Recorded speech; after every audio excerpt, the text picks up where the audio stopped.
Get the best bottles online for any occasion at getwineonline.com. Get 20% off when you click the banner at the bottom of the FBIA podcast website. Everything from big case orders to single bottles of Merlot or Chardonnay. That's FBIApodcast.com and click the banner at the bottom of the page.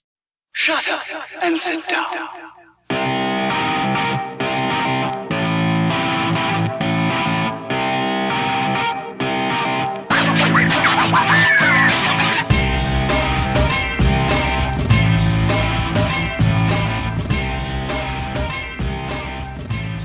Hello, everybody, and welcome to Football is America with Ron and Keil. I'm Ron.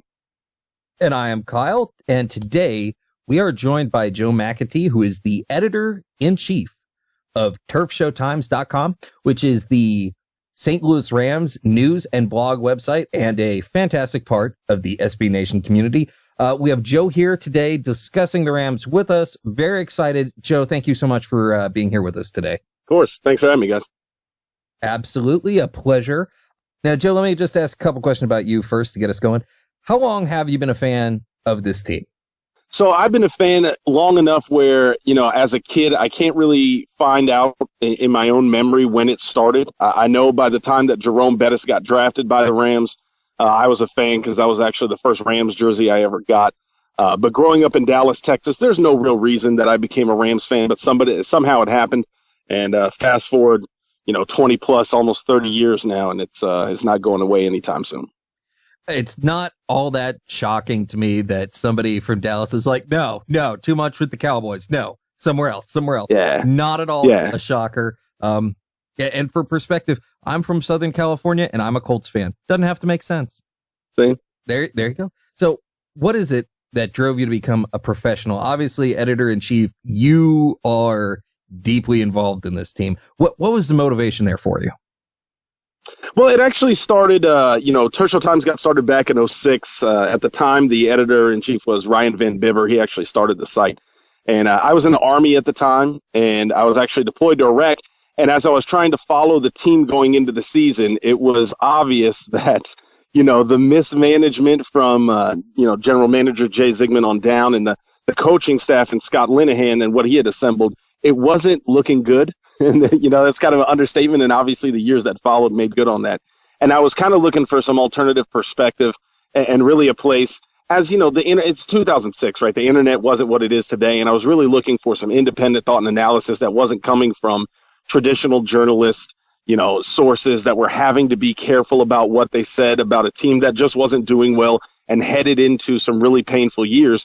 And obviously wasn't looking for anything cultivated by the NFL or the Rams' actual, PR department, and just came across Turf Show Times. And I was actually the first writer that Ryan Van Bibber brought on board. And fast forward a couple of years, and he moved on to be the overall NFL editor for SB Nation, which left open the vacancy for Turf Show Times that I stepped up to take on. So it's kind of been a long process because Ryan had the site for so long, and he helped usher it through some really, really bad years of football. So honestly, I'm lucky that I got to take on the position when things are looking arguably up for the Rams, or at least more up than they were in 2006 and 2007. So, it was an easy progression for me, but obviously the real key now is with a real interesting storyline about the Rams having to deal with the St. Louis-Los Angeles dichotomy and then everything that's going on to where this football team's headed. It's an interesting time to be ahead of a site like Turf Show Times. Well, first thing we got to do is give you the obligatory thank you for your service. I was also in Iraq in 2006, so I got to talk with you about that for a minute. Whereabouts were you at?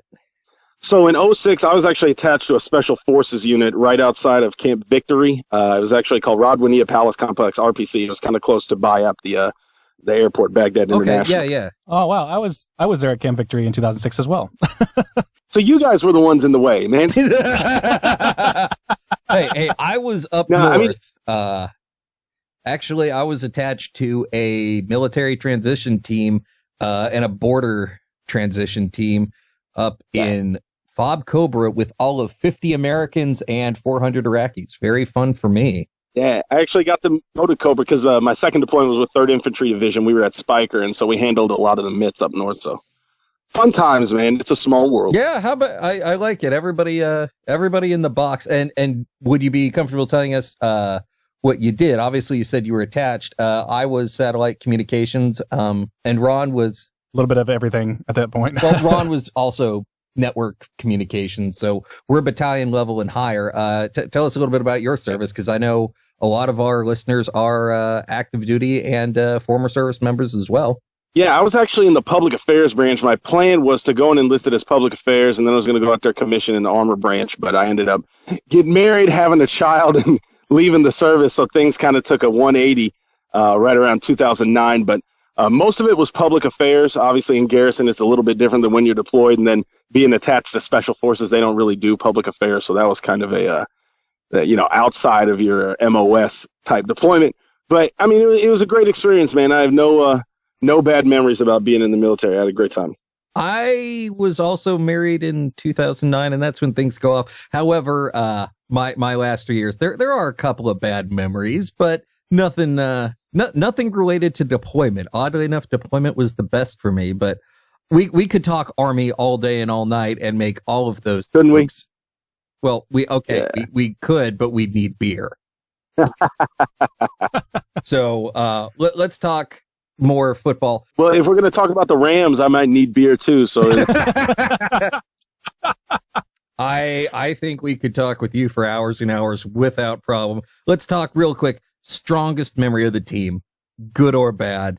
Go ahead. I mean, there's no way to get around the greatest show on turf and winning a Super Bowl. I was a freshman in college when it happened. And the story was just so ridiculous, to have Kurt Warner come out of nowhere. And obviously he wasn't even the anointed starter going into the preseason. It's one of those things that it just doesn't happen in a league that's as closely cultivated as the NFL is. And, to get to that pinnacle in essentially the span of a season. I mean, if you're talking about a single moment, I mean, that's got to be it. It was a great Super Bowl. It was a great season. And as a fan, you can't really ask for anything else. There's a lot of bad memories, especially since there's a lot of lowlights. I guess if there's one, I think maybe the drafts, because I'm a big draft guy. And when you go through draft years and pick up guys like Ty Hill and Joe Klopfenstein, Adam Carricker, Brian Leonard, first and second round picks, those are pretty tough. Those are pretty low times, man, for a franchise that's been so reliant on the draft over the last decade. But I guess if anything, the highlight of winning a Super Bowl and the way they did it outweighs all that in the end. So definitely, as you mentioned, the draft. I suppose I'm going to have to ask now, because you brought it up. We're going to have to get you on right as soon as the draft happens, and at least get just a quick take reaction from you, depending on who the pick is, because that is just going to be highly entertaining for us. I think it'll be fun. It'll be fun one way or the other. You're either going to be Rams, really happy or really mad, or really. That's the way it goes with these guys. Yeah, well, all three. It is an Army party. Oh yeah. With all that said, and all of the now history that we have of you and you telling us your life story, we want to kind of know what you think about last year.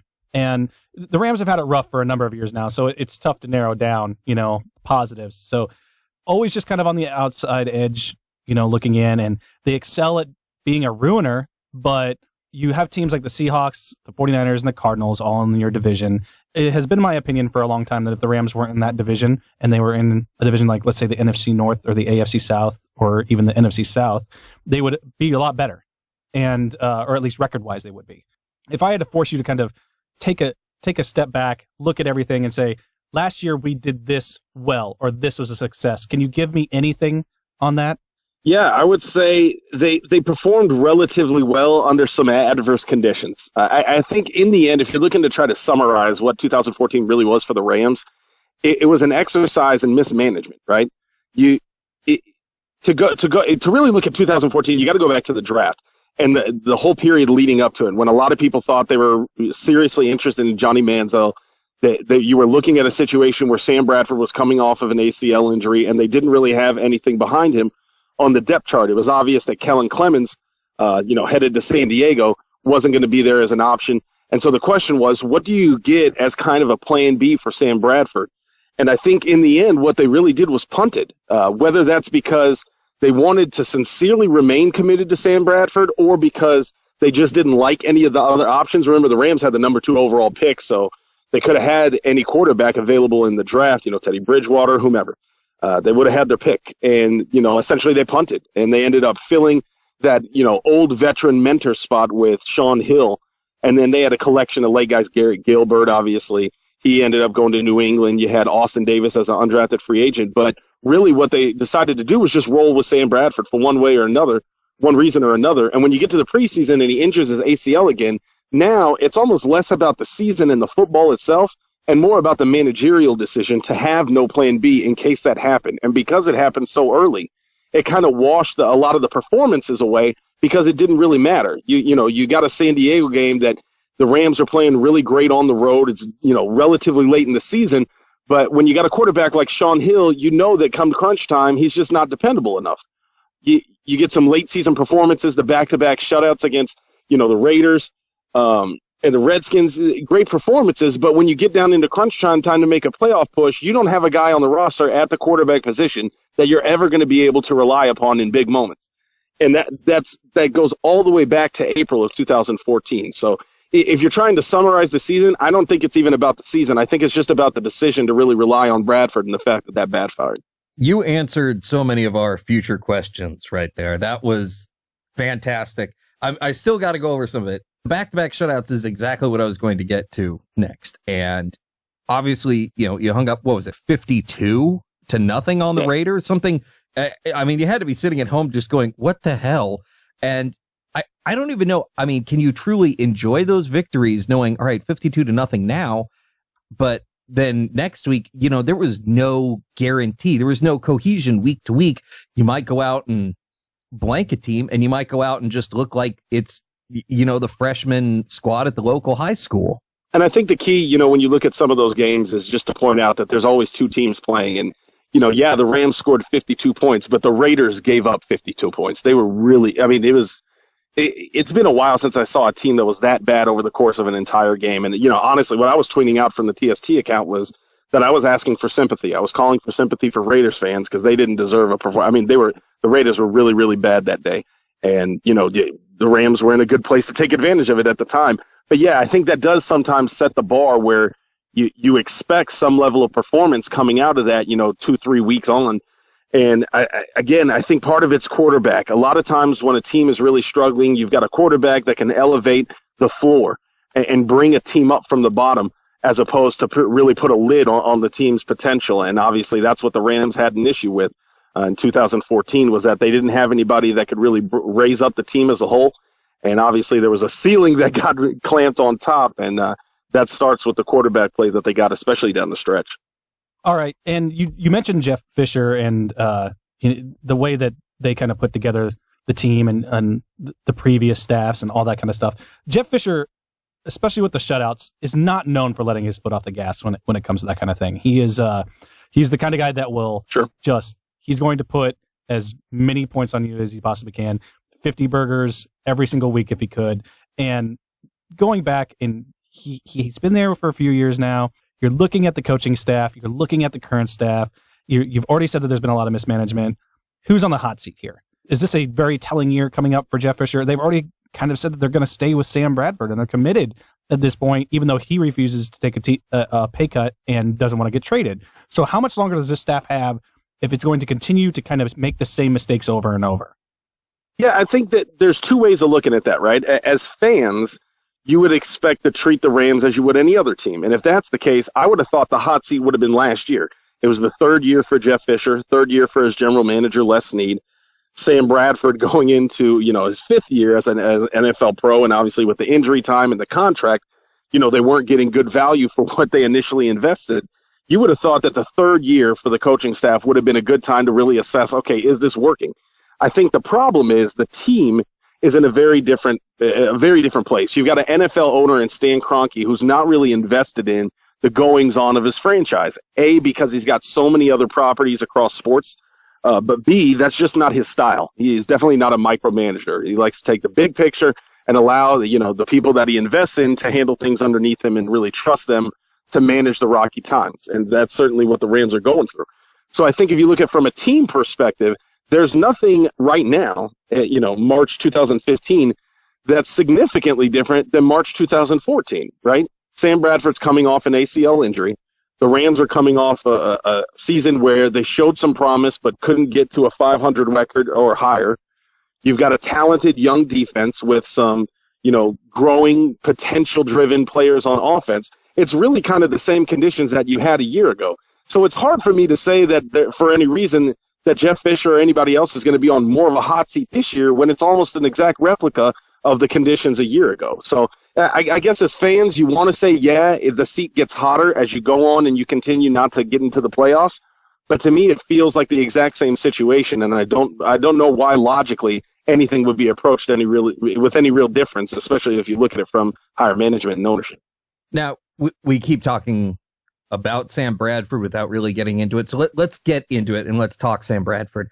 On our podcast, we like to say that he is the owner, founder, and manager of the Always Injured Hotel. Sure. Jake Locker is the night manager. The team has decided to hold on to him for another year, and we don't get it. Understandably, they want him to take a pay cut, and he's being a real jerk about it. I don't know how he thinks he has the authority to do that. But why are they hanging on to him? The fans don't seem to be happy about it, and nothing against the guy on a personal level or whatever, but those injuries are too much of an obstacle to overcome. And it appears at this point they're going to continue to happen. Why can't they just cut their losses and let him walk away, especially given how much money this guy has been making to do nothing?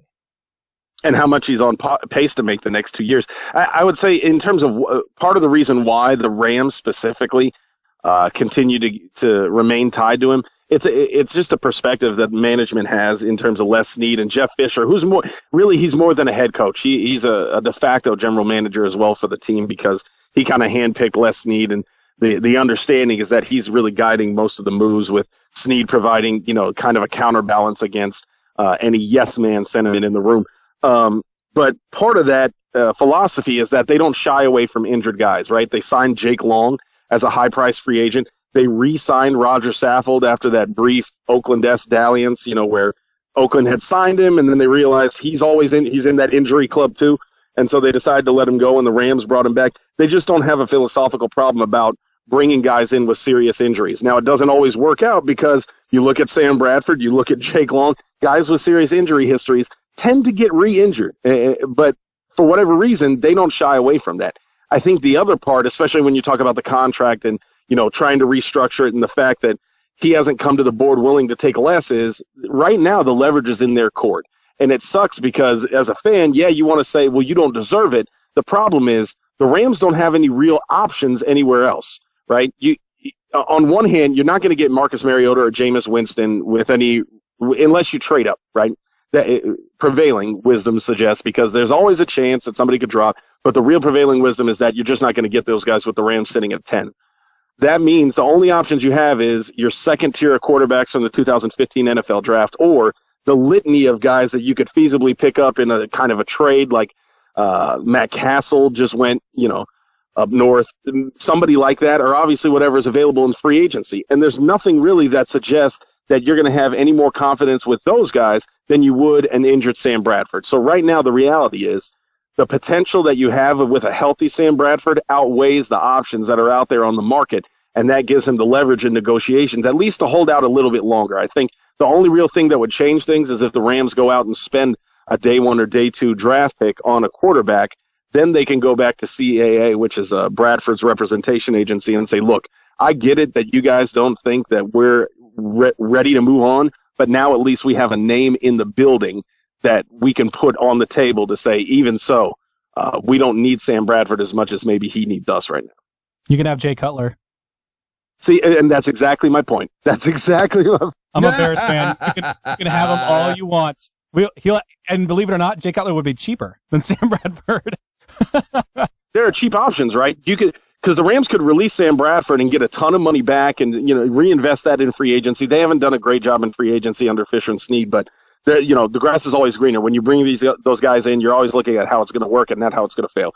They could go save that money and go out elsewhere. The problem is right now the only quarterback that the Rams have on contract is Sam Bradford. So if they cut him outright to go sign a free agency, that's where they're looking at putting their 2015 season.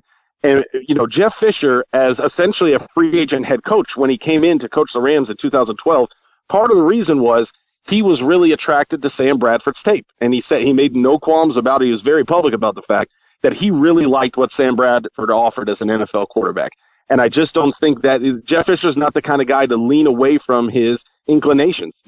Just like you said about how he likes to push up the score, he's a very committed, aggressive guy to what he believes, whether that's his football philosophy, whether that's his in-game tactics, whether that's his offseason. And I think the fact that Sam Bradford's career from 2012 on has certainly taken a nosedive largely because of injuries and also because of some mediocre play, to say nothing of the roster around him at the time.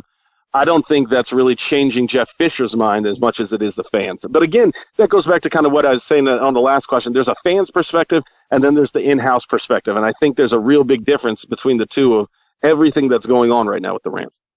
And as you were talking about with the quarterback position and the myriad of issues right now, Sam Bradford being the only guy among other things, at position 10, like you said, it is fairly unlikely that you're going to see a guy like Marcus Mariota drop down there. We can all, with some certainty, expect Jameis Winston to be the first guy off the board and going to the Bucs. Sure. Now, if I got kind of a two-parter here for you. If Marcus Mariota drops to the Rams, could they pick him up? And the second part is, let's say that doesn't happen. You don't want to take a guy like Hundley at 10. That's too high for him. But let's say he's available at day 2. Would the Rams, and specifically, like you said, Jeff Fisher with his known tendencies and desires, can you see them picking a guy up in day 2 with the thought process of, we like Sam Bradford, but we have to be cognizant of what's happening? So first on the Mariota thing, I think one thing that stands out among Jeff Fisher and Les Snead's drafts with the Rams is the fact that they've been so active about bouncing all over the place. The RG3 trade, they dropped down from RG3 at 2, then they dropped down trading again with Dallas, picking up a whole boatload of picks because the Cowboys wanted to move up for Morris Claiborne. Move forward a year, they trade up to get Tavon Austin and trade back picking up Alec Ogletree, right? This is not a team that is afraid of making draft day trades. If their 3-year history shows anything, that's something that it definitely exhibits. So when you talk about Marcus Mariota, if he's there at 10, I don't know that the Rams go sprinting up to the podium because there may be another team that wants to sprint faster. And if that's the case, the Rams have shown more than a willingness to take a boatload of picks and spend them on guys that they think are going to be able to lift, rising tide lifts all boats. Raise the wide receiver core. The defensive line you would think is done by now. Maybe another cornerback, maybe an extra quarterback name if they can pick up another second or third, like you're talking about with the second part of this question. As much as Marcus Mariota might make sense to say, hey, we got maybe the number 2 quarterback in the draft to fall to us, they might get an offer. Obviously, Philadelphia at 20 is the big one that everybody's talking about. But I wouldn't shut out some other teams as well that when Mariota starts dropping, if he does, into double-digit position, may be willing to make a deal with the Rams to go up to 10 to grab him that may be more beneficial to the Rams than getting Mariota himself. That being said, in terms of drafting another quarterback late, I felt, again, going back to last year and the fact that it was a wasted year, more or less, I felt last year the Rams had to get somebody by the end of day 2 to come in at quarterback, if for nothing else, to push Sam Bradford. I don't feel differently this year, but the fact that they didn't do that in 2014 doesn't fill me with a lot of confidence that they will this year. I think it makes sense. I think it makes sense to either get a Brett Hundley, Bryce Petty, Garrett Grayson, whoever they've got on top of the board. When you get to the second and third round, a lot of those names start to hit value. And I just don't see how you can go from 2010 picking Sam Bradford and getting everything that you haven't gotten out of him and still avoid taking a quarterback in each of the last 2 years if you're serious about holding on to your job. And when was the last time that a QB taken in the first round really worked out outside of like Andrew Luck? Sure. I mean, it's been a while, and you could easily make the case that a lot of these QBs that are at their best really come out of those second and third rounds because they have to sit back for a couple of years and kind of watch what happens, and they get comfortable with the NFL way of doing things. And so those guys tend to be the better guys when they do and make the most of it when they get the chance.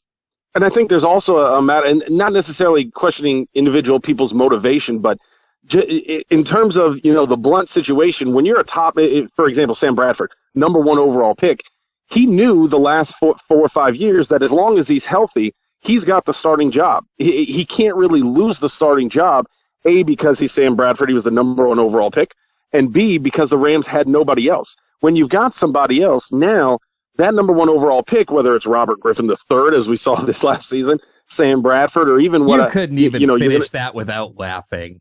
It's hard to. It's hard to. But, the Rams are tied to RG3 as much as they're tied to Sam Bradford because, the RG3 trade was the first chance that they really had to bow out of Sam Bradford.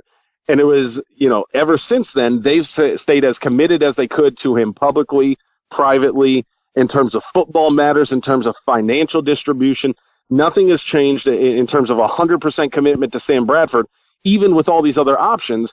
And that includes not putting somebody behind him. And so he knows no matter what he does, he's going to be the starter. When you talk about the fact that a lot of times the guys that end up being successful are these other options, it's because they have to earn it. They have to find a way to get on the field and succeed on football terms where you're RG3, you're Sam Bradford. They don't necessarily have to do that because the franchise is so invested in them financially and, publicly that they can't afford to do anything else, which is why random non sequitur, I think one of the most interesting NFL moves in a draft in the last decade was the Redskins taking RG3 and then a couple rounds later taking Kirk Cousins. That's just the kind of thing that NFL teams in general don't do. Again, Washington mismanagement. You guys have a podcast. You can do a whole hour on that. But the idea that you don't have anybody behind Sam Bradford and that you spend all these years going elsewhere, that's just not the kind of situation that's going to end up being successful with somebody with an injury history as long as Sam's. And you just talked about the Redskins trade for RG3. What did you think about the whole Jeff Fisher trolling the Redskins this year with putting all of his draft picks out there on the field as captains during the Redskins game? I'm a blogger, man. When people bring trolling into real life, it's hard not to love it. Now, what I would say is, part of it, everybody looked at Jeff Fisher doing it. It's also easy to hate Washington, right? Everybody knows that Dan Snyder's a horrible human being. They're just not likable in NFL circles. And everybody knows Jeff Fisher is almost the consummate NFL head coach. He's on the competition committee. NFL nepotism is as much a part of his coaching staff decisions as actual coaching ability, right? He had Blake Williams before he had his dad, Greg Williams. He's had his own son involved in certain operations.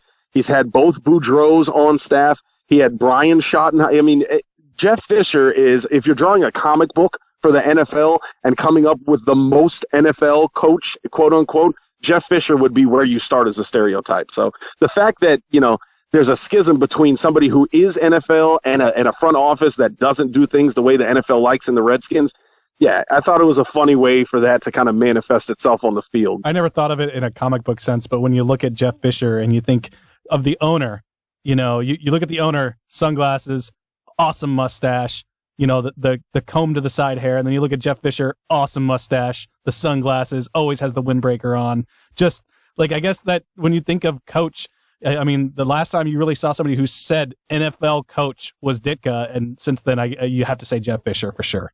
Yeah, and what's funny is that always comes through in the most NFL media, right? So, Peter King, Sports Illustrated, the Rams are, and I get it, they haven't earned their way on the football field into major national media discussion, but every time that they come up, there's always this love fest between Peter King and Jeff Fisher because they're so intrinsically NFL that they couldn't help but be best buddies.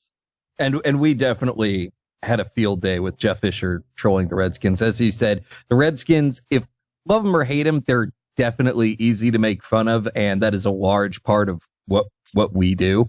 Let's shift gears just slightly. Now, outside of Sam Bradford, outside of quarterback, there are definitely other concerns within the team. There's not exactly a lot of cap space. We definitely have questions with Sam Bradford. Offense, there's not a whole lot of dynamic playmakers. What is your biggest concern going into this year? I mean, what really is going to keep you from believing in this team's success? And what about the fans? What is their concern that you're reading about on your website? Yes, well, you've got two major concerns. Obviously, for St. Louis-based Rams fans, they're worried about the future home of the Rams. The developments in Los Angeles have been significant and fast-moving, more than they have been compared to any other plan in the last 20 years.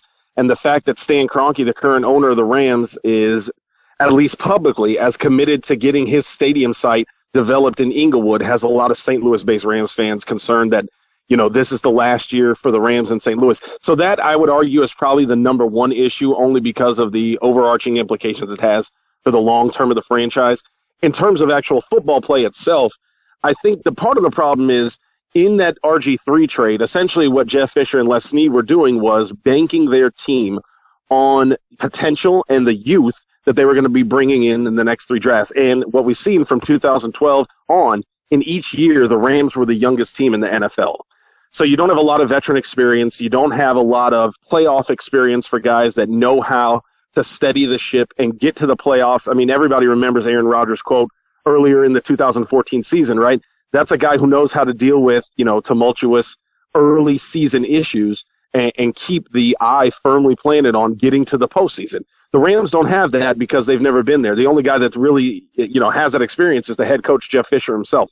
And it's been a hell of a long time since that happened. For the players themselves, though, with that much youth and potential, what I'm most concerned about is that it's not being realized. The Rams haven't had a winning season in a decade. They haven't really gotten all that close in the last 3 years.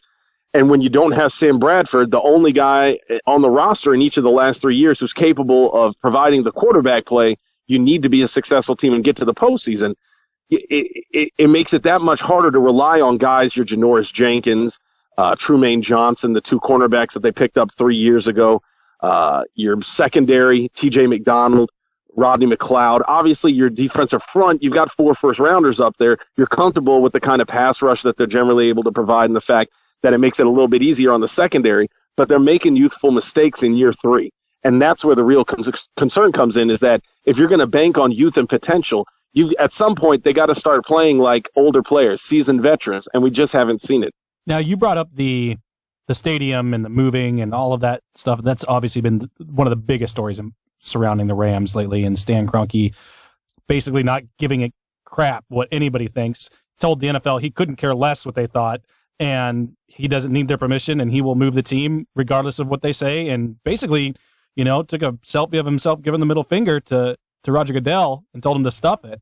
And the big glaring questions that I have for it are, how does that affect the players? Like, we all know how it's going to affect the fans. The fans of St. Louis are going to lose a football team, and the fans of LA are going to gain a football team. Like, that's a very simple thing. And the players have to be the ones worried. Coaches have to be worried. I mean, we got people that are, they came to the Rams to play for the St. Louis Rams. And I would assume that a lot of players would be like, all right, we're moving to LA. I'm still playing football. Who cares? But that has to be an issue for some people, especially people with families. And there's got to be a lot of tension there in the interior of the team, less than what is actually perceived from the exterior. I mean, it's difficult to tell because obviously, PR firms in the NFL world are so well, capable. They're just beyond, normal PR. They're so capable of handling issues like this so that the Rams as a team, as a franchise, and individual players, they don't add any fuel to the fire. I think, if anything, maybe it's an issue and a distraction now in the offseason when you don't have football and your week-to-week operations, practice, days off, film sessions. When you get to the season, and especially when you get to training camp, that stuff's not going to matter because you've got so many other things filling their time, their day-to-day lives. If it's a distraction, it's only right now. Because there's just enough space in the off season to fill it with stuff like that. But I think, if you talk about the reality of the situation, there's 2 main competing forces, right? You've got Stan Kroenke, and like you said, if he's willing to move the team, even in violation of the NFL's guidance, you're going to have a group of the cartel, right? The NFL ownership is essentially operating as a cartel. You're going to have a group of them who are comfortable with individualist ownership property, right? Your Dan Snyder, Jerry Jones, those owners who say, look, whatever an individual owner thinks is best for his team, that's what's best for the NFL because we succeed by the individuals being able to get ahead. You're going to have a different group who sees it as a collective. Dean Spanos out of San Diego is certainly part of that. There's suggestions that Shah Khan, owner of the Jacksonville Jaguars, the Pegulas, new owners of the Bills, are part of that, especially from some of the smaller markets who say, look, the NFL is strongest when all 32 members agree on what's best for the league. And I think that's the real storyline coming up. It's not St. Louis versus LA. It's not Stan Kroenke versus Roger Goodell. It's the two competing forces of what is the vision for this league? Is it individual owners doing what's best for their teams and their ownership, or is it 32 owners doing what's best for the entire NFL? And it's funny that you brought that up, because we look back at what history has told us when a team wants to move. And you look back at what Al Davis did when he wanted to move the Raiders, and how he sued basically everybody in the NFL when they told him, no, you can't move your football team. And he said, no, that you don't understand. It's my football team and I can do whatever I want with it. And he sued the NFL and all the other owners under antitrust laws, because basically the team is privately owned. It's owned by one person. And whenever one person wants to do anything with their business, that's their business to do it with. And there's nobody that can really stop. If I own a bagel shop and I want to move my bagel shop from downtown little small town to downtown big town because I can make more money there, no one's going to stop me, because that's my prerogative, despite the fact that the town is losing revenue. So I don't really understand the whole, you can't move because we said so. I mean, no. I mean, I can do whatever I want. And I guess I fall on that side where if I want to do something with my stuff, it's my choice and nobody else can tell me what to do.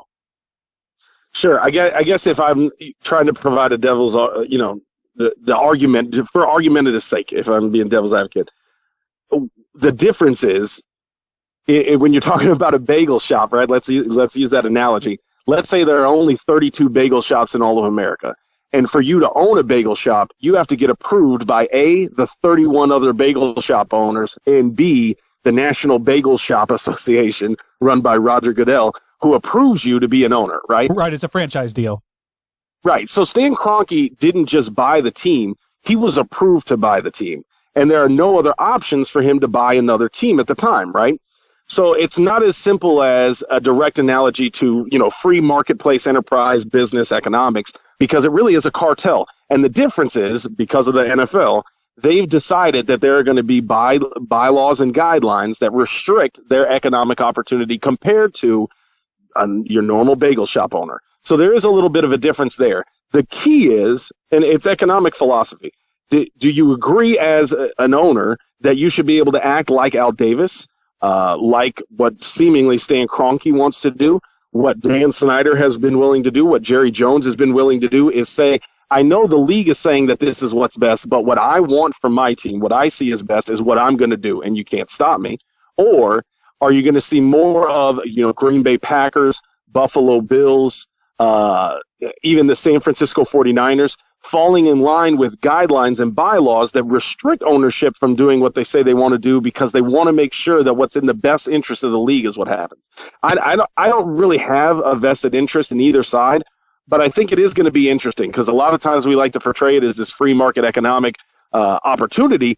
And, a great example of free market economics is just not. So it's going to be interesting to see how 32 individual owners and the NFL that's trying to keep this cartel together, how they want to play this situation out, if in the end Stan Kroenke really does want to move to Los Angeles. And when you look at it, you see that the teams that are a little bit more my team, this is my thing, I'm going to do whatever I want, are the owners that are more involved. They're also the Correct. richest owners. When Correct. you look at the teams that are against this kind of thing, it's the teams that are not the biggest markets, the Packers, the Bills. You see those kind of things and you say, well, yeah, they want to be a collective. Why? Because if you're a collective, they're going to get more revenue in the end, because that's how it works. And they're on that is more advantageous for them, where it might not be more advantageous for a different market such as Dallas or LA. And right. I'm sorry, I keep rambling on about this. I apologize, and Kyle. and one thing, this is, well, interesting. It's not football, so I'm gonna tap my point on this real quick and then try and move forward. Ron gets a little too interested when we start talking a combination of freedom of speech and economics and all this and that. Ron likes things that are often dull. Anyway, thanks. I like the business side of stuff. I'm sorry, I do. Well, I do too, but I it's not productive. Anyway, now a lot of other teams, as you said, there's so much involved in this, but my personal take on this is, we've also heard the Raiders and the Chargers talk about moving to Los Angeles, But with the Rams, it has such a different feel. Now, when the Raiders and the Chargers have their press conference, it's all smiles and whatever, but it's very short. And it almost seems as more of a new trick to get your current city to get you a new stadium. I'm going to move to LA being the trendy thing. Now, a team like San Francisco, when you're winning and doing well, you don't have to twist the city's arm. They want to go ahead and increase that revenue. But we get a very different feel with St. Louis because it seems more of what the owner actually wants, as you said, what he thinks is the best case scenario for the team and the franchise for the future. And obviously we got all these weird things. Roger Goodell being the genius that we trust. You being an Army man, you're definitely going to agree with me here. I think maybe not the guy I want to listen to talk about potential terrorist threats, as he did. But just, do you believe that the owner is moving forward with this relocation to LA because he genuinely believes that is the best case scenario for him to either make more money or expand the fan base or whatever? Or is this in any way, do you believe, maybe a trick to get a new stadium or something along those lines? So the way I would say it is, yes, I know if you look at the simple, financials of it, he's going to own a more lucrative property in the Rams if they exist in Los Angeles than if they exist in St. Louis. He's going to make more money by media market than he will in Los Angeles by St. Louis. It's not that St. Louis is an incredibly small market. They're the 21st largest market among current NFL teams. So it's not like they're in the bottom third. However, they're certainly not in the top 10. What you would say, however, is that if you wanted to keep the team in St. Louis and get a new stadium, then yeah, you'd be using Los Angeles the way he is.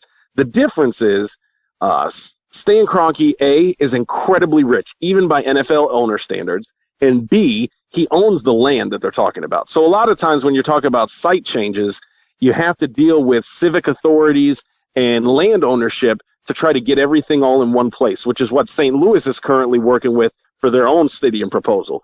The difference for Stan Kroenke is he holds all the cards. All he's got to do is get the politicians to fall in line with his business plan, and he can approve his own options, as opposed to some other stadium sites that we've seen in the past, especially regarding Los Angeles.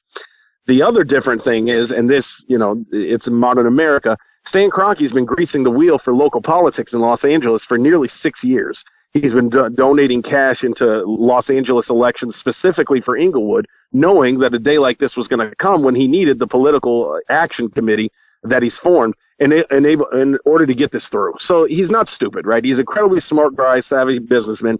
He's been putting things in motion for years that if he really wants to move the Rams to Los Angeles, he'd be doing what he's doing now. If he wants to keep them in St. Louis and get a better stadium deal, he'd be doing what he does now.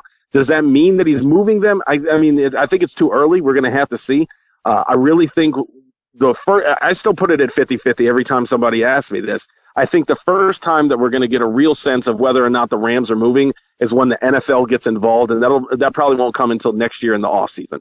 At some point early, probably in January, maybe even February. That'll be the first time that we really get a feel for, okay, are the Rams moving to Los Angeles, or is some other team going to have to take over that market? I will say, being from Southern California originally myself, there was not necessarily a great love for the Rams when they were there. So I'm always a little bit skeptical of any talks to move there. Sure. LA is a very difficult town to be successful in because there's so much going on, and it's kind of hard to really see a guaranteed success.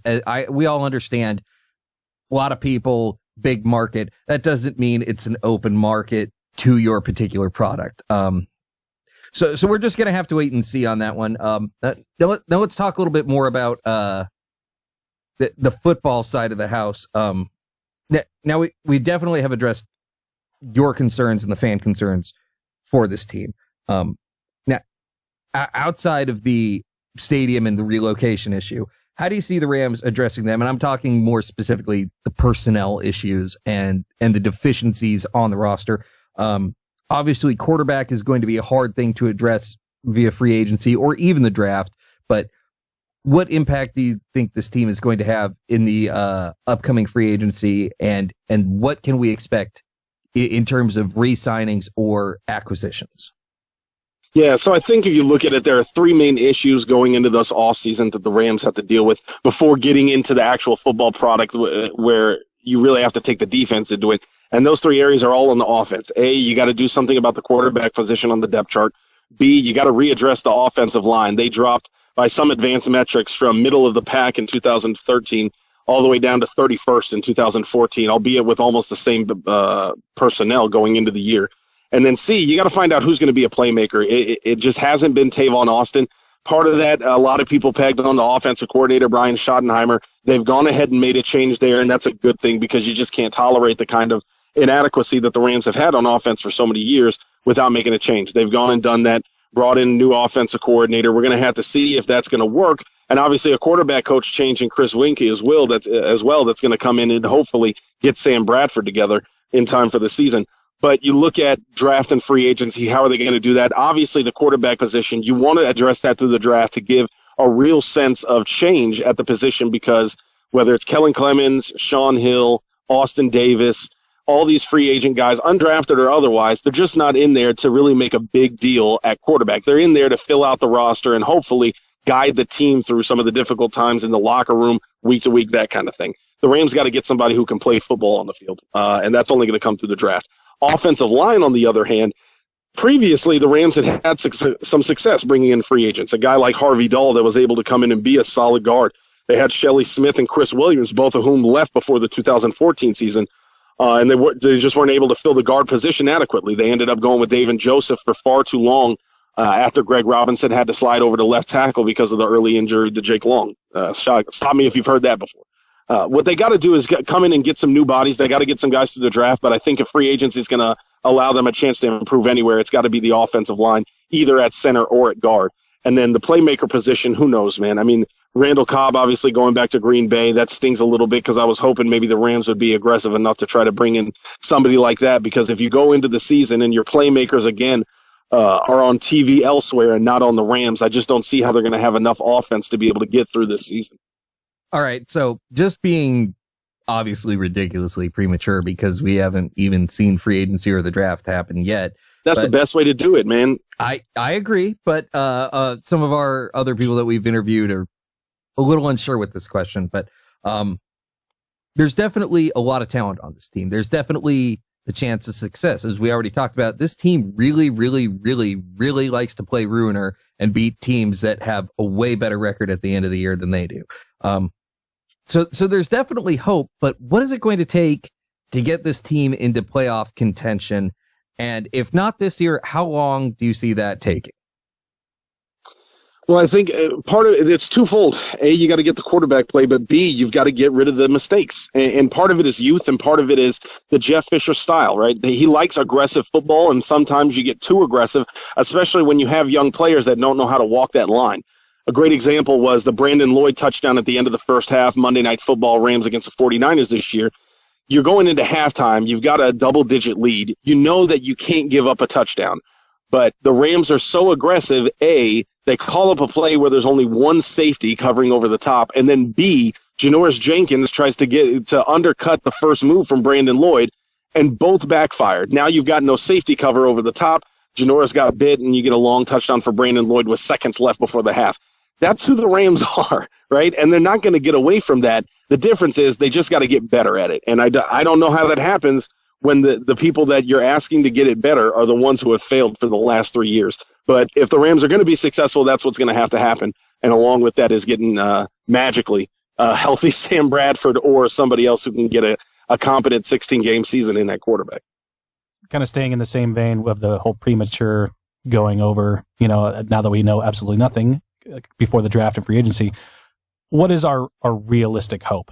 Like, what are the fans looking at? What are their expectations? Like, is there a top bottom you've kind of seen from them? You kind of have a unique ability to really interact with fans considering the type of blog that you guys run. And what is your realistic top and bottom? If you had to say, I would expect this to be the very bottom tier that they would perform. I would expect this to be the very top tier. And the fans are saying they will accept nothing less than this. I guess because it's a Jeff Fisher team and what we've seen the last 3 years, I would say the bottom would be 6-10. The top would be 9-7. Right? It's a team and an entire structure that's driven towards not being horrible and also not being great. And as a fan, that kind of sucks, but it's really where they are, and I don't see that changing. I think, depending on what they do at quarterback, I don't think that it's going to be an incredibly optimistic outlook unless Sam Bradford gets healthy. And even then, when he has been healthy, he hasn't been so, stupendous on the field. I think if there's a demand, though, the problem is now you're going into a fourth year for Jeff Fisher, Les Snead, and obviously into the sixth year for Sam Bradford. There's no reason not to demand the playoffs. At this point, that should be what you're demanding of a team that's had this long and that many draft picks to cultivate a roster. It's time for the playoffs. The problem is they haven't even gotten close to a winning record when a team like Arizona has been able to show you the blueprint for what you need to do to turn it around. They went out and got their quarterback in Carson Palmer. He was healthy enough to get them to 10 wins 2 years ago and get them into the playoffs last year, although he got injured so late in the season that it didn't really matter once they got to the postseason because he wasn't able to lead them anywhere. But that's really what the Rams are supposed to be doing. That's where they should be. And that should be the demand. I think that's the demand of most fans. I think the problem is, if you're looking at it realistically, there's almost no reason to think that's going to happen. This is a middle-of-the-road team. That's the way they approach things. And I just don't see, unless something big happens in free agency or the draft, it seems like it's the same team that it was last year. They're going in hoping that Sam Bradford's able to get healthy and stay healthy, and then just hope a roll of the dice is enough to get them into the postseason.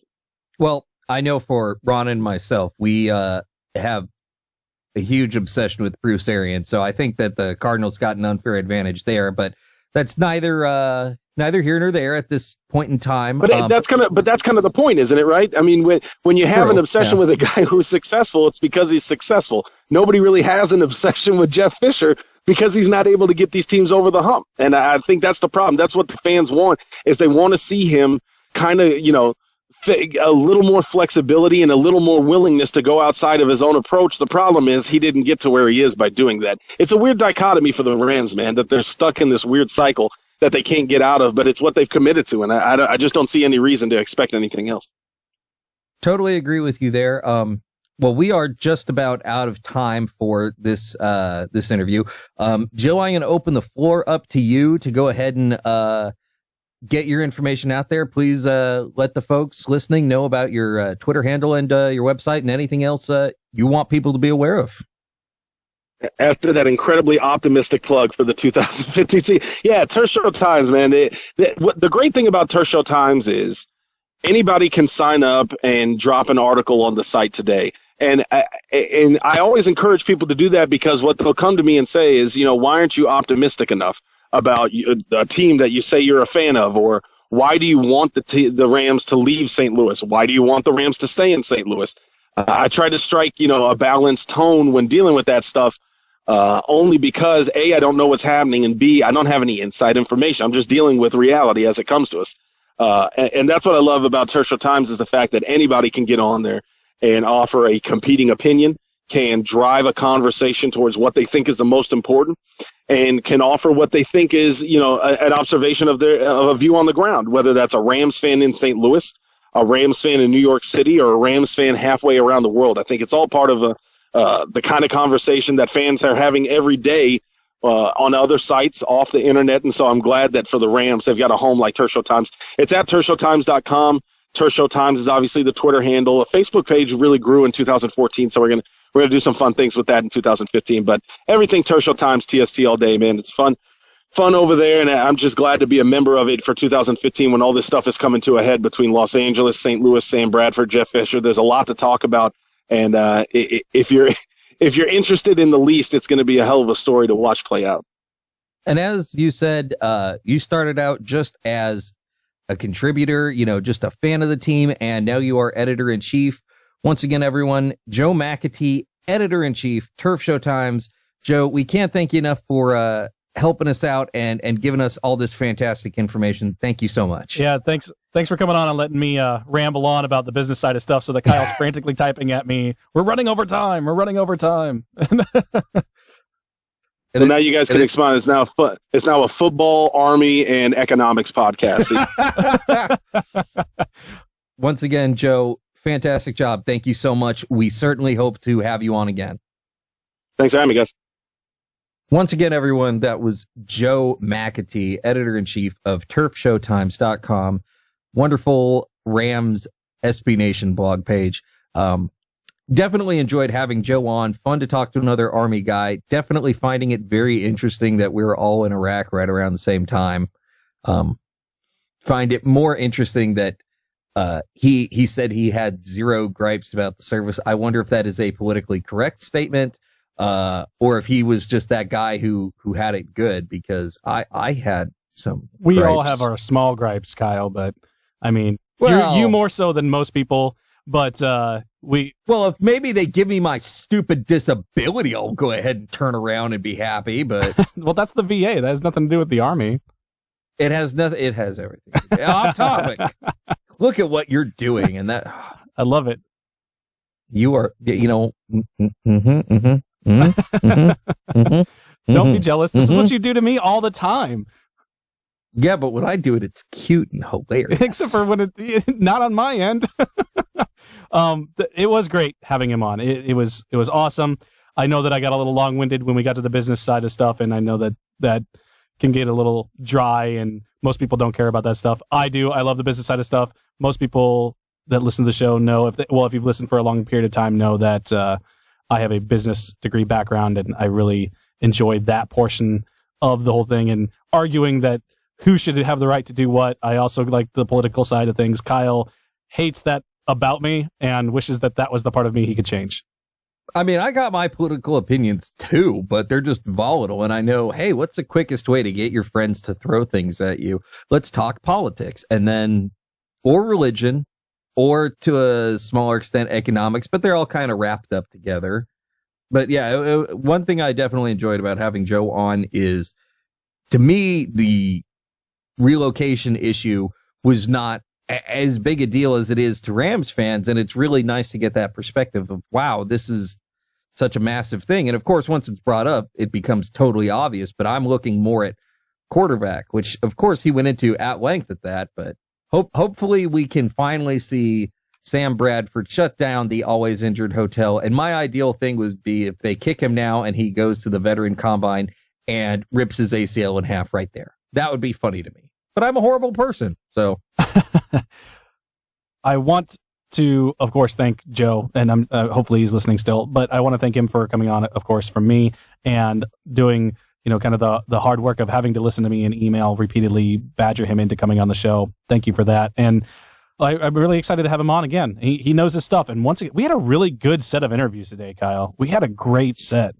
It went out a lot better than it should have. I'll say that. A lot better than we have any right to have happen to us. So the real question will be, will it still be this good when it comes time for the Seahawks and Patriots interviews? Well, not for you. Well, no, but something tells me that by then they're going to listen to the show and be like, really, you jackasses? All right. When I look back at like what we're going to have to deal with, like and how much we kind of struggle to get these guys to come on sometimes, Joe was pretty quick to respond and very happy to join, but sometimes we have to send 2 or 3 emails and really just annoy somebody until they're like, fine.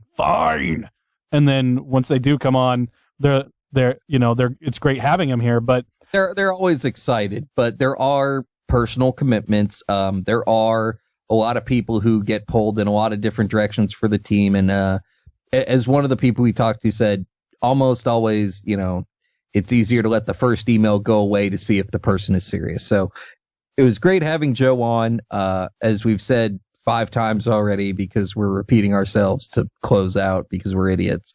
Hope to have him on again.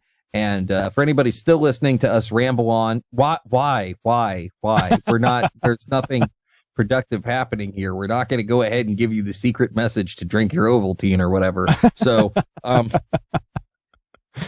turfshowtimes.com, check it out, get on there, figure out what the heck is going on with this relocation, and educate yourself about this Rams team. Definitely a lot of great information to be had. Joe McAtee, editor-in-chief, fantastic job. All right. Have a good night, everybody. Thank you for joining us.